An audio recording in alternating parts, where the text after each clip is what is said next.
अन्नदाता अन्नदाता अन्नदाता नीत तुम्हारा अन्नदाता, पग पग पर है संग तुम्हारे अन्नदाता। लहू किसानों का बन के पसीना सींचता है धरती का सीना, मेहनत का तेरी हक दिलवाने, नई तकनीक नई खोज बताने। पशुधन को गुणवान बनाना, पौध सुरक्षा को सिखलाना, खेती के सब गुर समझाने, भारत का सरताज बनाने, हाथों पहर है संग तुम्हारे अन्नदाता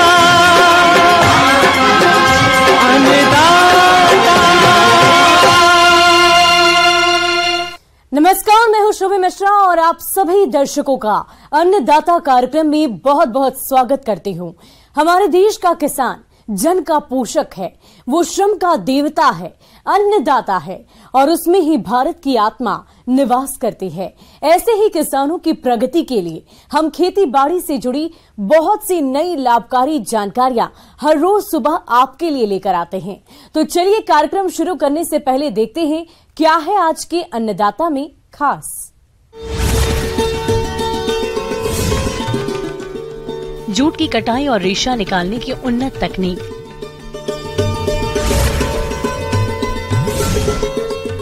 पॉली हाउस में फ्रेंच बीन की खेती करने का तरीका।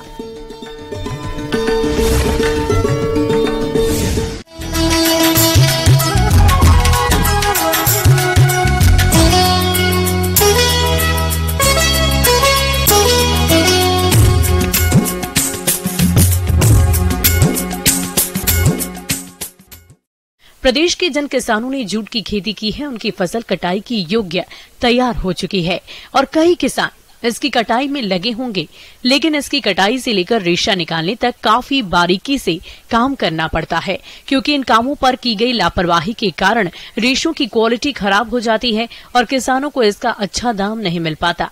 इसलिए जूट की कटाई से लेकर रेशा निकालने तक आप किन किन बातों का खास ख्याल रखें, इसके लिए देखिए हमारी ये खास रिपोर्ट।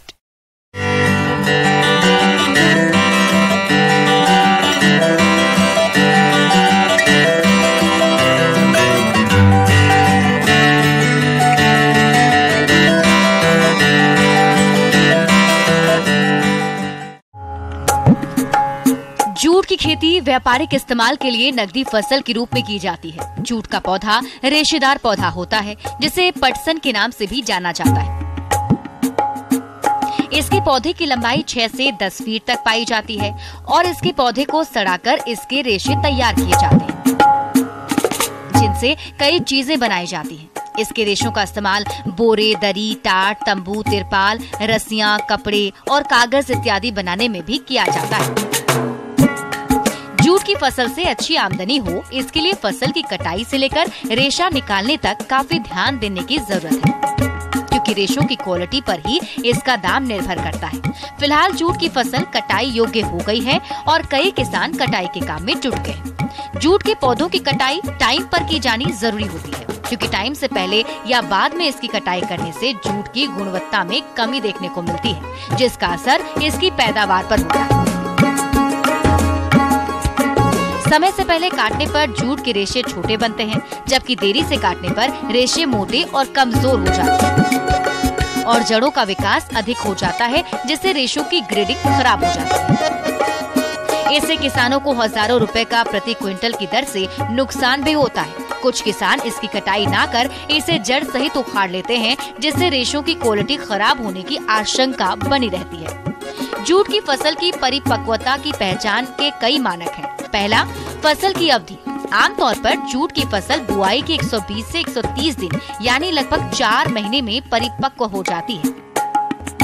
ये अवधि किस्मों पर भी निर्भर करती है। इस प्रकार फसल की कटाई के समय को किसान आसानी से ज्ञात कर सकते हैं। फसल परिपक्वता की दूसरी पहचान है पौधों की अवस्था। पाट के पौधों में जब फूल आने लगे या कलियां बनने लगे तब फसल की कटाई करना उचित रहता है। तीसरा है पाट पौधों के तनों में खुरदुरापन आना। जब पौधों के तनों में खुरदुरापन आने लगे और तनों का रंग हल्का भूरा होने लगे तब ये समझना चाहिए कि फसल कटाई के योग्य हो गई है। कटाई के दौरान कुछ सावधानी को बरतना भी जरूरी है, जिनमें प्रमुख है कटाई के लिए उपयुक्त औजार का प्रयोग। आमतौर पर किसान पौधों की कटाई किसी भी औजार से करते हैं, लेकिन कटाई के लिए हमेशा तेज धार वाले हंसिए का प्रयोग करना चाहिए और पौधे की कटाई तने को थोड़ा तिरछा लेकर करनी चाहिए। तने की तिरछी कटाई करने से पौधों के सड़ने में मदद होती है। उचित टाइम पर कटाई करने के बाद इसके पौधों की छटाई की जाती है। छटाई के दौरान असमान लंबाई वाले पौधों को अलग करके उनके अलग अलग बंडल बनाकर तैयार कर लिए जाते हैं, जिससे हर बंडल में एक समान लंबाई वाले पौधे बच जाते हैं। उसके बाद इन बंडलों को 2 से 3 दिन तक खेत में पत्तियों के सूखने तक छोड़ दिया जाता है। पत्तियों के सूखने के बाद उन्हें झाड़ दिया जाता है। तनों के बंडलों का पेड़ या बांस के सहारे खड़ा करके सुखाना चाहिए। पौधों को सड़ाना। जूट की पौधों की कटाई के बाद उन्हें सड़ाकर रेशे निकालने के लिए तैयार किया जाता है। इसके फसल को किसी अच्छे पानी वाले तालाब पर ले जाते हैं। पौधों को सड़ाने के लिए धीमी गति से बहते हुए जल स्रोत का चयन करें, जिसका तापमान 30 से 35 डिग्री सेल्सियस हो। ध्यान रखें कि जिस जल स्रोत का चयन करें उसकी गहराई लगभग 1 मीटर होनी चाहिए। पानी में पौधों को सड़ाने के लिए इस प्रकार डालें कि वो पानी की मध्य सतह पर रहे। पौधों को दबाने के लिए अक्सर मिट्टी या केले पौधों का इस्तेमाल करते हैं। इससे पाट के रेशों में दाग बन जाते हैं और क्वालिटी खराब होने लगती है। जब पाट के पौधों को सड़ाने के लिए तालाब में डालते हैं तब उस पर क्राइजप सोना नामक जीवाणु का छिड़काव कर देना चाहिए। ये पौधों को सड़ाने में काफी मदद करता है। पौधों से रेशे निकालना। पानी में बंडलों को 20 से 25 दिन तक डुबोने के बाद उन्हें बाहर निकालें। इसके बाद इन सड़े हुए पौधों से रेशों को निकालकर उन्हें बहते हुए पानी में धोकर साफ कर लें। रेशों को साफ करने के बाद उन्हें किसी लकड़ी पर 3 से 4 दिन तक तेज धूप में सुखाते रहें। तेज धूप में रेशों को सुखाने के दौरान उन्हें बार बार उलटते पलटते भी रहें, ताकि रेशे अच्छे से सूख जाएं और उनमें नमी की मात्रा ज्यादा न रहे। क्योंकि नमी ज्यादा रहने पर रेशे खराब हो जाते हैं। इसके रेशों को सुखाने के बाद इन्हें बंडल के रूप में संग्रहित कर लें, क्योंकि ज्यादा टाइम तक बिखरे हुए रेशों में गुणवत्ता की कमी हो जाती है और वो कमजोर हो जाते हैं, जिनका बाजार भाव भी अच्छा नहीं मिलता।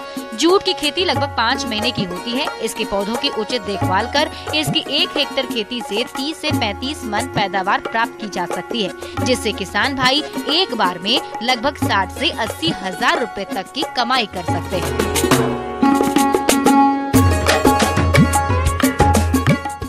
किसान भाइयों, अब लेते हैं एक छोटा सा ब्रेक।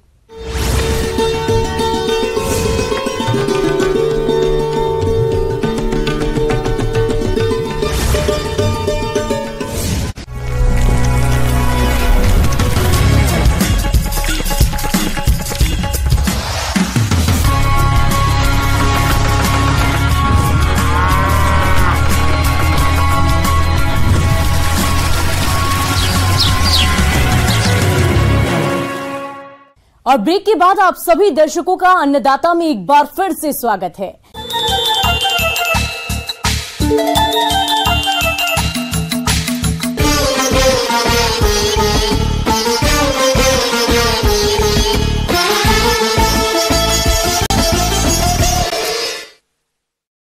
आजकल कृषि क्षेत्र में भी आधुनिकीकरण बड़ी तेजी से बढ़ रहा है। आज किसान पॉली हाउस में बेमौसमी सब्जियों की खेती कर रहे हैं, अच्छा मुनाफा कमा रहे हैं, क्योंकि बाजार में जो सब्जियां पहले आती हैं उनका दाम अधिक मिल जाता है। ऐसी ही एक फसल है फ्रेंच बीन, जिसकी खेती किसान पॉली हाउस में कर सकते हैं। तो चलिए इसके बारे में विस्तार से जानते हैं बिहार कृषि विश्वविद्यालय सबौर जिला भागलपुर के कृषि वैज्ञानिक डॉक्टर अजय भारद्वाज से।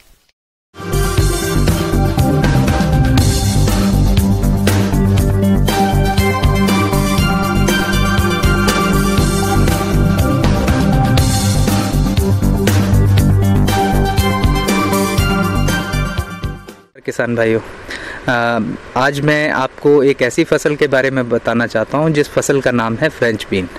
फ्रेंच बीन एक ऐसी फसल है जो ज़्यादातर ठंडे मौसम में उगाई जाती है और इसकी दो प्रकार की किस्में होती हैं, एक बौनी किस्में और एक लंबी बढ़वार वाली किस्में। सबसे पहले तो ये एक फसल ऐसे मौसम में उगाई जाती है जिस समय मौसम आपका ठंडा है। तो इसको हमने जो हम पॉली हाउस में लगाते हैं तो इसको अगस्त से स्टार्ट कर सकते हैं। अगर आप अगस्त एंड में इसको लगाते हैं तो भी इसकी बढ़वार जो होती है वो अच्छी हो जाती है। अगस्त एंड में लगाकर आपको लगभग 1 से 1.5 महीने के अंदर इसके अंदर फ्लावरिंग आ जाती है और 2 महीने के अंदर इसके अंदर फ्रूट बनना चालू हो जाता है। तो इस फसल में जो मैंने आपको बताया कि लंबी किस्में होती हैं और बौनी किस्में होती हैं, तो लंबी किस्म में जो वैरायटीज़ आती हैं उसके अंदर केंटुकी वंडर है या SVM1 है या लक्ष्मी है। उसके अलावा जो एक प्राइवेट कंपनी का हाइब्रिड है उसको हमने यहाँ पर लगाया हुआ है जिसका नाम है मोरालेडा। फ्रेंच बीन की खेती लगभग सभी प्रकार की मिट्टी में की जा सकती है। अच्छे जल निकासी वाली जीवांश युक्त बलुई दोमट से लेकर दोमट मिट्टी जिसका pH मान 6 से 7 के बीच हो, फ्रेंच बीन की खेती के लिए अच्छी होती है। इसके लिए सबसे पहले पॉली हाउस में मिट्टी को अच्छी तरह से भुरभुरा कर जमीन से उठी क्यारियां बनाएं। क्यारियों को बनाते समय इनके बीच की दूरी 30 सेंटीमीटर रखें और क्यारियों की चौड़ाई लगभग 1 मीटर रखें। इसके बाद क्यारियों पर ड्रिप लाइन बिछाएं। और जब हम पॉली हाउस में बनाते हैं तो हम 1 मीटर चौड़ा जो है बेड बनाते हैं। 1 मीटर चौड़ा बेड बनाने के बाद तो उसके अंदर गोबर की गली सड़ी खाद जो है वो उसके अंदर मिलाई जाती है। मिलाने के बाद साथ में ही कुछ फर्टिलाइज़र भी मिलाए जाते हैं जिसमें DAP हो गया, SSP हो गया, MOP हो गया या और कुछ यूरिया भी हम मिला सकते हैं। बीज की दर जो होती है वो बौनी किस्मों में ज़्यादा बीज की ज़रूरत होती है क्योंकि उसके अंदर बीज दर ज़्यादा होता है, लगभग 70 किलो के आसपास, 70 किलो प्रति हेक्टेयर के हिसाब से उसमें बौनी किस्मों में बीज लगता है। जबकि जो लंबी बढ़वार वाली या पोल बीन जिनको बोला जाता है उसके अंदर लगभग 30 से 40 किलोग्राम प्रति हेक्टेयर की दर के हिसाब से बीज की ज़रूरत होती है। दूसरा, जब बेड तैयार हो जाता है, बेड तैयार करने के बाद हम उसके अंदर हल्की सिंचाई करते हैं बेड के अंदर बीज बोने से पूर्व, क्योंकि इसकी बीज की बुआई डायरेक्ट होती है। इसको क्यारी बनाने की या नर्सरी तैयार करने की इसमें आवश्यकता नहीं पड़ती है। सीधा बीज जो है आपने बेड के ऊपर लगाना है। तो बीज लगाने से पूर्व आपने बेड के ऊपर हल्का सा सिंचाई जो है हल्की सिंचाई आपने देनी है और सिंचाई करने के बाद जब नमी हो आपके खेत में तब उसके बीजों को आपने लगाना है। फ्रेंच लाइन के बीज को खेत में लगाने से पहले उन्हें कार्बेंडाजिम या थीरम दवा से उपचारित कर लें। इसके बाद बीजों को बनाई गई क्यारियों में बोएं। इसके बीज से बीज की दूरी 20 सेंटीमीटर और कतार की दूरी लगभग 30 सेंटीमीटर रखते हुए बोनी करें। रोपाई के 10 से 15 दिन बाद फसल को कीटों से बचाने के लिए नीम आधारित कीटनाशक दवा का छिड़काव करना सही रहता है। लगाने के बाद जब इसके बढ़वार चालू होती है तो इसको ट्रेन करने की ज़रूरत पड़ती है, क्योंकि ज़मीन पे आप अगर इस बीन्स को छोड़ेंगे तो इसकी जो क्वालिटी होती है, फलों की जो क्वालिटी होती है वो अच्छी नहीं आती है और बीमारियां आने के चांसेस जो हैं वो बढ़ जाते हैं। तो इस फसल को जब ऊपर चढ़ाना है तो ऊपर चढ़ाने के लिए हम रस्सियों का इस्तेमाल करते हैं। प्लास्टिक की रस्सियाँ हो गई या नाइलॉन की रस्सियाँ जो होती हैं, हम सीधे इनको ऊपर चढ़ाते हैं और ऊपर चढ़ाने के बाद इसको रस्सी के सहारे लपेटते जाते हैं ताकि ये फसल जो है ग्रोथ करती रहे। इसकी फसल की जो मैक्सिमम हाइट वो 4 से 5 मीटर तक चली जाती है।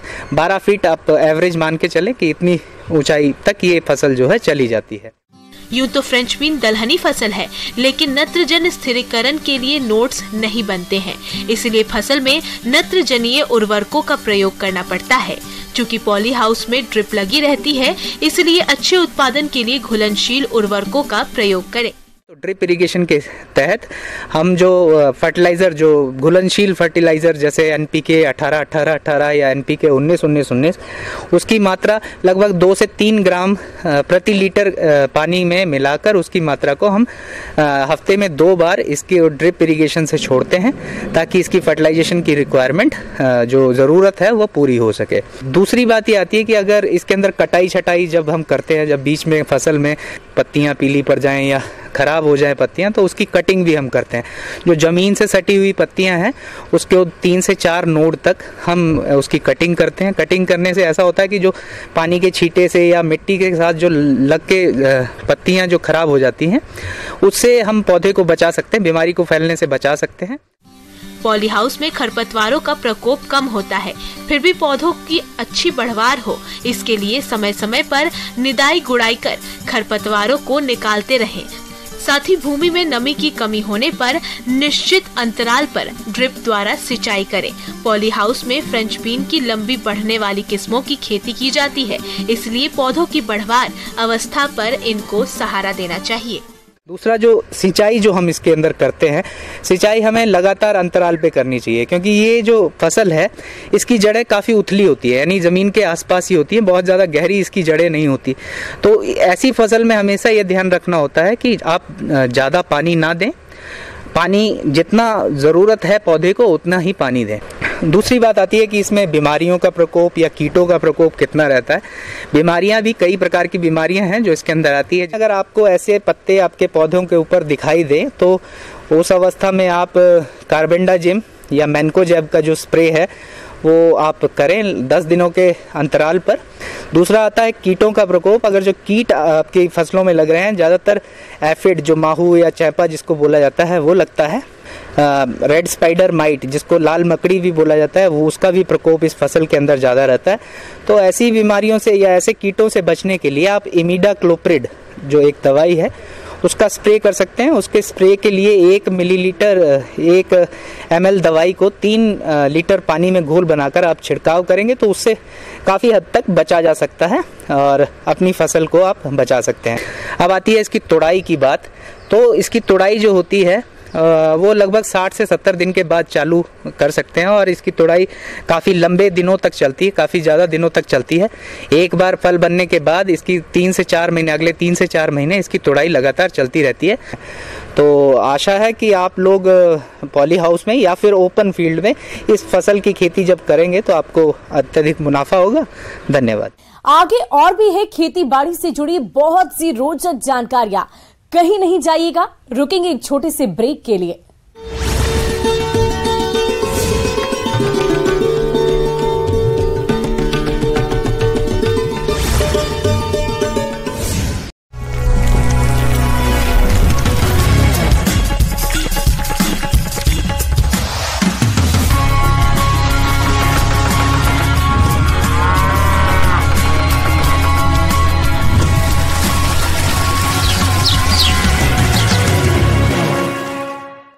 ब्रेक के बाद एक बार फिर से आप सभी दर्शकों का अन्नदाता कार्यक्रम में स्वागत है।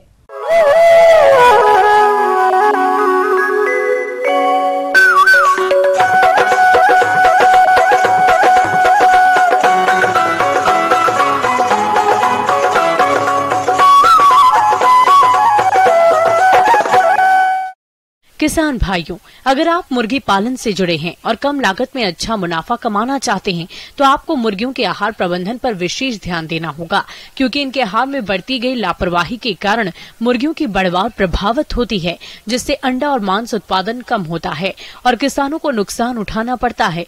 तो इस नुकसान से बचने के लिए मुर्गियों का आहार प्रबंधन कैसे करें, जानते हैं बिरसा कृषि विश्वविद्यालय के पशु विशेषज्ञ डॉक्टर सुशील प्रसाद से।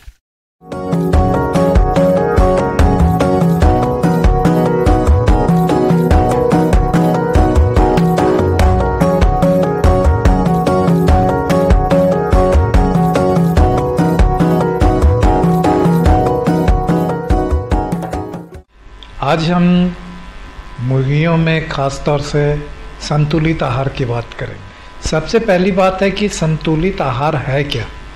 संतुलित आहार इसको क्यों कहते हैं?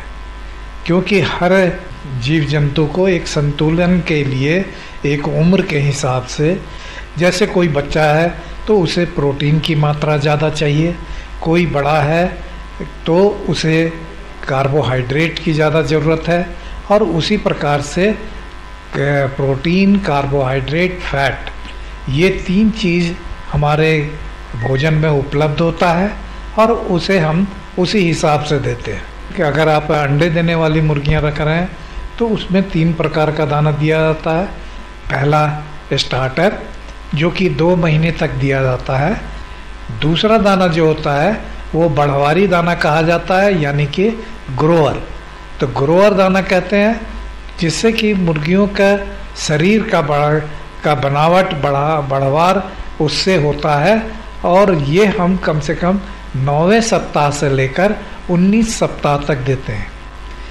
तीसरा प्रकार का जो दाना होगा वो है लेयर दाना।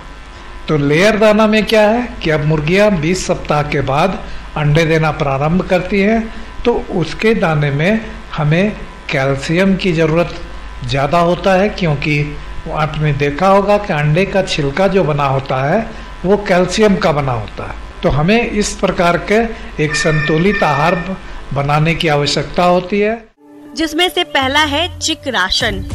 इस राशन को बनाने के लिए मक्का 50 किलोग्राम, सोयाबीन मील 16 किलोग्राम, खली 13 किलोग्राम, मछली का चूरा 10 किलोग्राम, राइस पोलिस 8 किलोग्राम, खनिज मिश्रण 2 किलोग्राम और नमक आधा किलोग्राम मिलाकर बनाते हैं। दूसरा राशन है ग्रोवर या वर्धक राशन। इस राशन को बनाने के लिए मक्का 45 किलोग्राम, सोयाबीन मील 15 किलोग्राम, खली 12 किलोग्राम, मछली का चूरा 7 किलोग्राम, राइस पोलिस 18 किलोग्राम, खनिज मिश्रण 2 किलोग्राम और नमक आधा किलोग्राम मिलाकर बनाते हैं।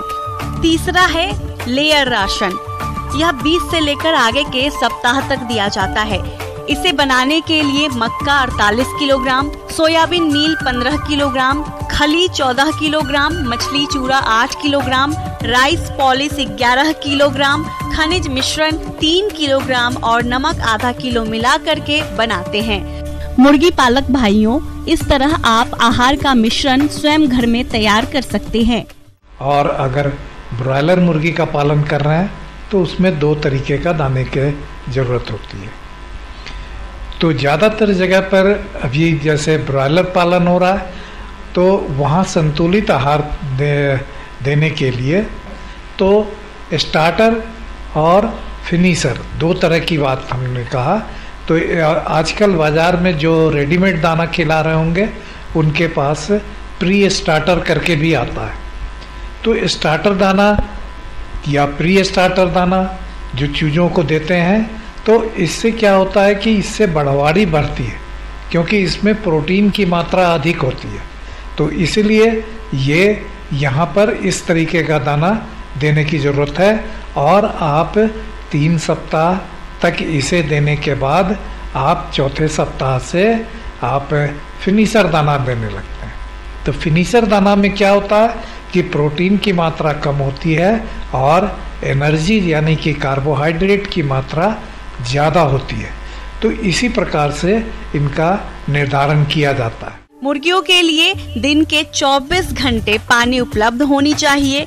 इसके दरबे में और मैदान में 2 से 3 स्थानों पर पानी पीने के लिए स्थिर बर्तन रख सकते हैं। मुर्गियों को हमेशा स्वच्छ और ताजा पानी पिलाएं ताकि मुर्गियों की बढ़वार ठीक से हो सके।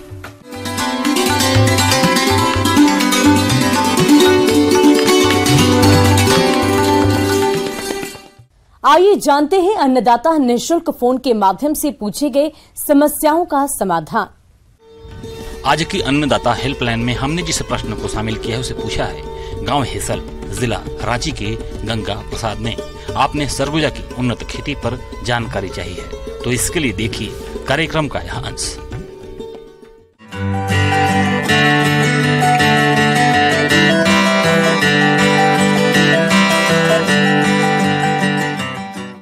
मैं आज सरगुजा के बारे में बताना चाहूँगी, जिसे किसान भाई चाहे हमारे झारखंड में इसे रामतिल या जटंगी के नाम से भी जाना जाता है, जो कि एक प्रमुख तिलहनी फसल है और एक पारंपरिक फसल भी है जिसको हम बोलेंगे, जिसमें किसान हमारे पारंपरिक तरीके से मैंने काफ़ी दिनों से इसे लगाते आ रहे हैं।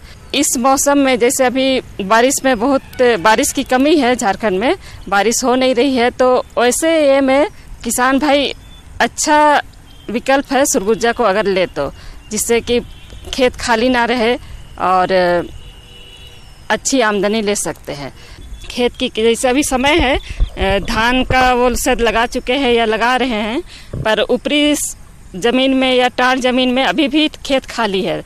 तो मैं चाहूँगी किसान भाइयों से कि लोग अभी खेत की तैयारी कर लें, जिसमें एक दो गहरी जुताई कर लें, पाटा चला लें और जितने भी खरपतवार हैं उन्हें निकाल लें, जिससे कि 1-2 सप्ताह में वे लगा सकते हैं। खेत की तैयारी के लिए देसी हल या कल्टीवेटर के द्वारा खेत की 2 बार गहरी जुताई कर पाटा लगा दें और इसके साथ ही जमीन की उत्पादकता को बनाए रखने के लिए अंतिम जुताई के पूर्व लगभग 2 से 2.5 टन प्रति हेक्टेयर की दर से अच्छी सड़ी हुई गोबर की खाद खेत में समान रूप से मिला दें। इसमें है 45 केजी यूरिया और 130 केजी MOP और 130 केजी SSP और 30 केजी MOP डाला जाता है। और यूरिया की आधी मात्रा सोइंग के समय और आधी मात्रा बाद में डालते हैं। जो आधी मात्रा बच गया है उससे हम 20 या 25 दिन में टॉप ड्रेसिंग के तौर पर डाल सकते हैं। तो सरगुजा में सबसे पहले प्रभेद का बात होता है, कौन सा प्रभेद ले, बीज कहाँ से लाएं।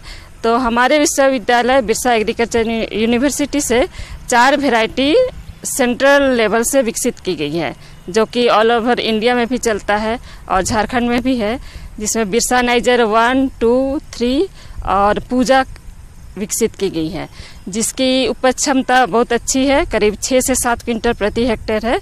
और समय है इसका मैच्योरिटी पीरियड लगभग 100 से 110 दिन में तैयार हो जाता है। तो किसान भाई यहाँ की वैरायटी को उपयोग में ला सकते हैं। सामान्य तौर पर बीज दर बुआई की विधि पर निर्भर करती है और सरगुजा की कतारों में बुआई करने पर 5 से 6 किलोग्राम साफ एवं स्वस्थ बीज प्रति हेक्टेयर लगता है। वहीं छिड़काव पद्धति से बुआई करने पर 7 से 8 किलोग्राम बीज की जरूरत पड़ती है। फसल को शुरुआती अवस्था में रोगों एवं कीटों के प्रभाव से बचाने के लिए बीज को उपचारित करना चाहिए। इसके लिए कार्बेंडाजिम 2 ग्राम दवा से प्रति किलोग्राम बीज को उपचारित करना चाहिए। सरगुजा में इसमें सोइंग की जो लगाने की विधि है वो एक महत्वपूर्ण विषय है कि किसान ऐसे ही छींट देते हैं, तो वैसा नहीं करना चाहिए। अगर छींट भी रहे तो उसे बालू मिलाकर करे, जिससे पौधे की दूरी मेंटेन रहे और पौधे अच्छे से विकसित हो। अगर किसान भाई लाइन से लाइन करते हैं तो 30 सेंटीमीटर की दूरी होती है, लाइन से लाइन की दूरी, और प्लांट टू प्लांट है इसका 10 सेंटीमीटर। हाँ, उसके बाद लगाने के बाद खरपतवार अगर आता है तो कम से कम 15 से 20 दिन में एक बार निकाई गुड़ाई कर सकते हैं, जिससे पौधे अच्छे से विकसित होंगे और इसकी अच्छी उपज ले सकते हैं। किसान भाइयों, कृषि संबंधित समस्या और सुझाव के लिए आप हमें इस पते पर संपर्क कर सकते हैं। प्रोड्यूसर अन्नदाता news 18 Bihar Jharkhand, Ramoji film city Hyderabad 501512 और साथ ही आप हमें ईमेल भी कर सकते हैं। हमारा ईमेल आईडी है p18annadaता@nw18.com। इसके अतिरिक्त आप हमें निःशुल्क हेल्पलाइन नंबर 180088921663 पर सोमवार से लेकर शनिवार सुबह 10 बजे से शाम 4 बजे के बीच संपर्क कर सकते हैं। और अब समय हो रहा है आपसे विदा लेने का। कल फिर होगी मुलाकात कृषि से जुड़ी महत्वपूर्ण जानकारियों के साथ। नमस्कार।